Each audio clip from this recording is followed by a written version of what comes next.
Hello, Hello, and welcome to another episode of Cinema Affairs. my name is Sophie, My name is Mimi. and today we are going to talk about Gilmore Girls, which brings me so much happiness. You have no idea. It's currently Sophie's favorite series. My comfort show at the moment. Yeah, we decided to just talk about it. I've actually finished it last autumn, I think, and I absolutely loved it as well. And I think it deserves a place in this podcast. I'm at season 5 right now, so don't come for me for some lack in my knowledge because I haven't finished the show, but I am so excited to talk about it. So excited. Okay, Mimi, do you wanna tell us the description of the show? Okay, so I'm just gonna take this from IMDb.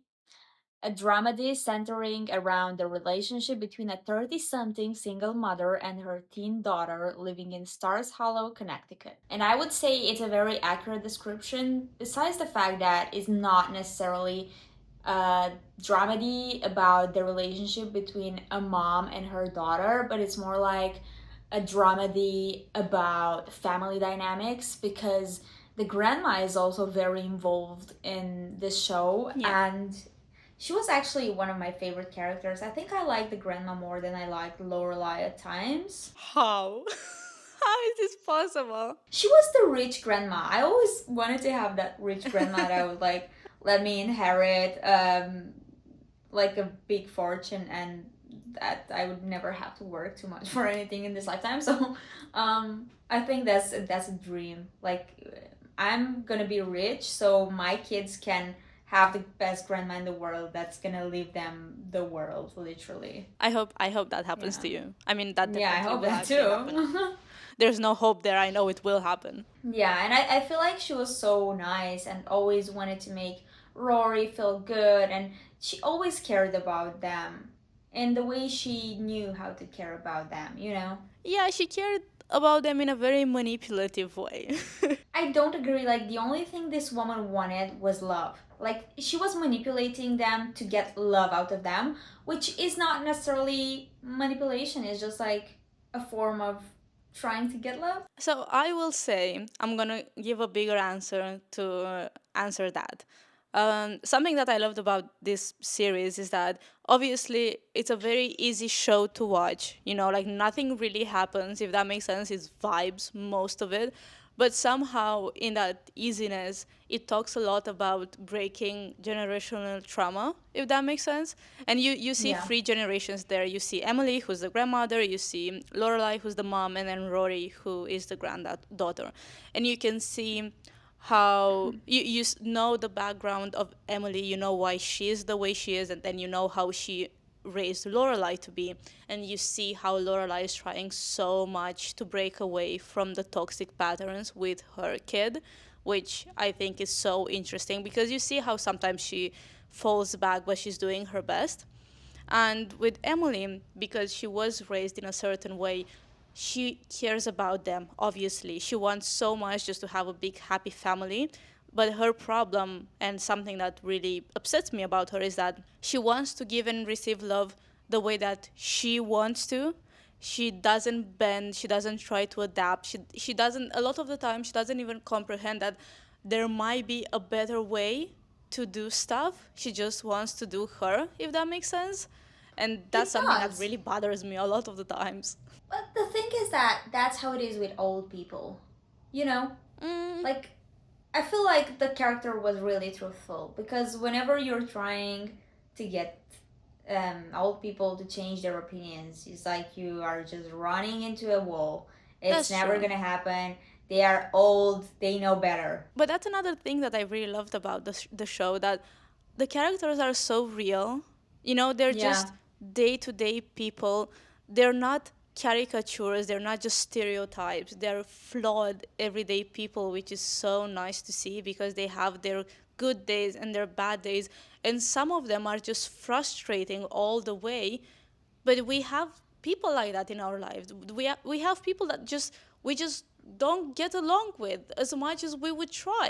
It's not a good Yeah. fit, and that's fine. And it was so nice to actually see that. It was refreshing to have a character that you're just like, just go away, I don't want to see you. Yeah, and because the series is so consistent into keeping the same song, the same decor, and just like the same everything. Whenever you're watching Gilmore Girls, you don't necessarily have to watch it. You can just play it in the background. Yeah, And because you've already watched like a million episodes, you can just play it in your head even if you're not watching it, if that makes sense. exactly. Yeah. And that's like so comforting because you can cook and Rory and Lorelai are gonna be in the background and you're not gonna feel alone. And that's amazing. No, genuinely, and it's so comforting. It's just when you finish your day and you don't want to do anything and you just want something that will feel like a warm hug, you can just sit in your bed and watch that, and it's everything that you could wish for, like some warm meal and Gilmore Girls and Would you say it's a chick flick? a chick flick. No, no, I wouldn't say it's a chick flick because I think guys can get into it as well. Obviously, my boyfriend likes to watch different stuff than me sometimes. I don't know, he's watching Madman right now. But in the night, like in the evenings when he saw that I was not in the mood for that and I just wanted something easy to watch, he was like, oh, let's watch Gilmore Girls and tell me all about it. Tell me what happens because it's a very being a small town, it gives you that sense of gossip almost, like these people. So, oh my god, like tell me the tea, tell me what happened, which was so fun a lot of the time to just fill him in because obviously I watched a lot more than he did. Okay, so far you've known Dean and Jess, right? Yeah, and she's into Yale right now, but I know that Logan guy is not there at the moment yet. You're about to meet Logan. I know that he's your favorite character, right? Yeah, I am Team Logan all the way. Like, if there is a Logan in this world, please God let him find me. I am so ready for him. Like that. That's my favorite character. Even if, spoiler alert, they don't end up together for the rest of their lives. Sad. I kind of wish they would, because he was just the perfect boyfriend. Yeah, at the moment I only know about Dean and Jess, and for the life of me, I don't understand how people can like Jess. Not him as a person, because I know that he grows and everything, but just them together because he was very toxic to her and he didn't do her any good. And it's just, I just don't see it, don't get it. I don't want to know. I really like Dean. Like at the moment, he's my favorite, not character, but my favorite boyfriend for her, if that makes sense.